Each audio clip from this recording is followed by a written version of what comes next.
Ever ponder the mystery of creation and wonder why Hashem didn't just create the world in a split second? What's the need for the famous drawn-out 7-day process? Isn't it just as easy for Hashem to create the world in 1 second as it is in 7 days? Why didn't Hashem just snap his fingers and create the world? Perhaps a reason is to teach the world a fabulous lesson, and that is, in life, things take time. There's a process. The world is not instantaneous. Babies need to be nurtured to sit and to walk and to talk and to eat by themselves. A child needs time to learn, to read, to ride a bike, to drive a car. On day 1 or 2 or 3 of creation, if you looked at the world, you would have seen nothing but like a jungle of light and darkness. And you would have been bewildered and thought, this is a mess. What is the point of all this? But Hashem says, slow down. There's a process, and your job is merely to put in the day-to-day progressions, and eventually it will lead to a beautiful world. It's much like teaching a child to ride a bike. The first 3 days, he keeps falling off, but this isn't failure. This is teaching his muscles the proper positions, and soon enough, he's riding down the street. The same is true in every area of life. And Hashem wanted us to know right away, from the get-go, that things in life take time. Judaism puts great emphasis on the concept of a seder, a process, in order. When we go to shul, we daven from a siddur. In yeshiva, there's first seder, and second seder, and night seder. Every boy in school learns the Shisha Sidrei Mishnah. On Pesach, we have a Pesach Seder. The weekly Torah laning is called the Sedra. The wedding process is called the Seder Kiddushin. Our lives are one big Seder. It's one big process with a precise order to it. And it's important for us to remember that, because far too often we look at ourselves and compare ourselves to older, more experienced people, and we expect ourselves to be on that level of emunah or learning or davening or etc. And then when we aren't, we give up. But that's a mistake. And the creation of the world is a reminder that Hashem doesn't expect every 13-year-old boy and every 12-year-old girl, the minute they become obligated in mitzvahs, to finish Shas and speak not a word of Lashon Hara and do Herculean amounts of chesed. Hashem knows it's a process, and we need to remind ourselves of that from time to time. It's sort of like the same way an airplane doesn't just fall out of the sky like a big rock, but it remains constantly one step ahead of the gravity that's trying to pull it downward by continuously thrusting itself forward until it reaches its destination. So too, on a certain level, we need to deal with our Yetzer Hara, which is our spiritual gravity that wants to weigh us down and make us stagnant and fall out of the ground. And the trick is to keep on moving and growing, to develop a jet engine that propels you forward to keep on climbing up the ladder of life. Because in Judaism, you can either go up the mountain or you can go down the mountain. There's no plateau. Listen to this idea. The word in Hebrew for heart is the word lev, which is spelled with a lamed and a beis. Now, if you were to write out the word lamed and write out the word beis, and then take the hidden letters, you would get the word tamid, consistency. Because the secret behind a man with an energetic heart on fire, ready to live a life serving Hashem with all his heart, is that he is consistent. He recognizes the potential behind each moment. He sees every minute as a step in a bigger process, a process that takes up our whole lives, a process that requires our focus and attention at every moment of every day, a process that we call Avodas Hashem.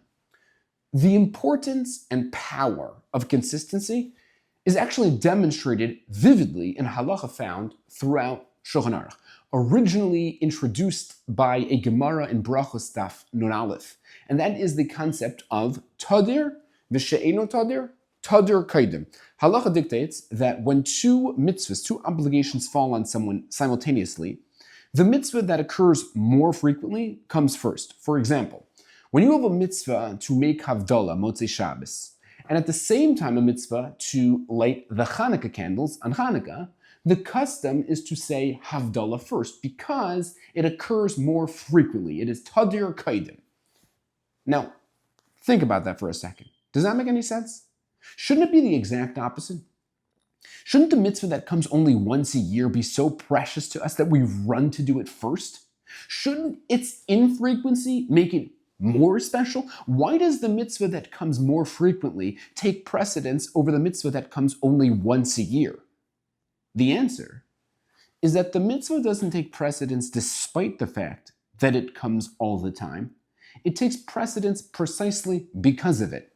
Precisely because the mitzvah is more frequent, is it more special in the eyes of Hashem. It's the mitzvah that you do week in and week out and month out. It's a mitzvah that requires consistency. It's a mitzvah that requires self-motivation and work and discipline. It's a mitzvah that demands your commitment and your enthusiasm and your attention. It gets no special emotions. There's no musical albums about it. Nobody's circling it on their calendars. It's often overlooked and underappreciated. Hashem says those are the ones that come first. Tadir Kaidim. Because on life's ladder, those are the ones that make up the most rungs. Those are the ones that sparkle in Hashem's eyes. Those are the ones that separate the men from the boys. Those are the ones that ensure that the process and power of Avodas Hashem permeates every moment of every day of our lives.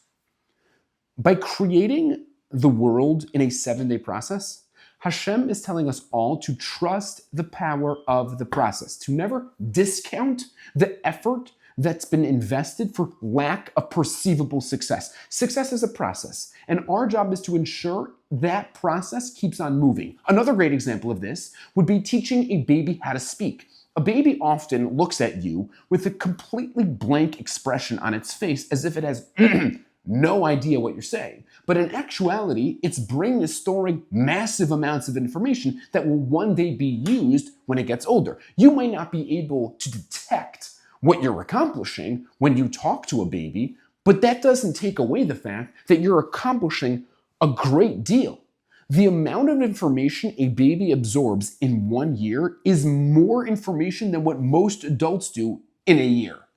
Studies show that babies who grow up in homes with only one parent develop the ability to talk and comprehend words significantly later than babies with two parents in the home. The reason? Because the baby with only one parent in the home has 50% fewer words being spoken around them and therefore has considerably less interaction with language. And that's the point. Growth in life is almost never visible. It takes place slowly. The secret is to keep on working. That's the whole message of Bereishis. Because if you wait to see results before you believe in the value of your effort, you'll give up before anything meaningful ever happens. But if you trust the process, if you honor each small act, each word of Torah, each attempt to overcome your Yetzer Hara, each small spark of tefillah, even when it feels dry, you're not in the mood, then you are building something enormous. You are teaching your soul how to speak. And one day, just like that baby, you will open up your mouth or your heart and say something divine. Something divine will come out of your mouth. That's the power of Avodas Hashem. That's the power of a process. That's the power of a yid who keeps on going, of a yid who keeps climbing and keeps striving and keeps trusting. Because Hashem created the world in 7 days to show you greatness doesn't come in an instant. It comes one day at a time.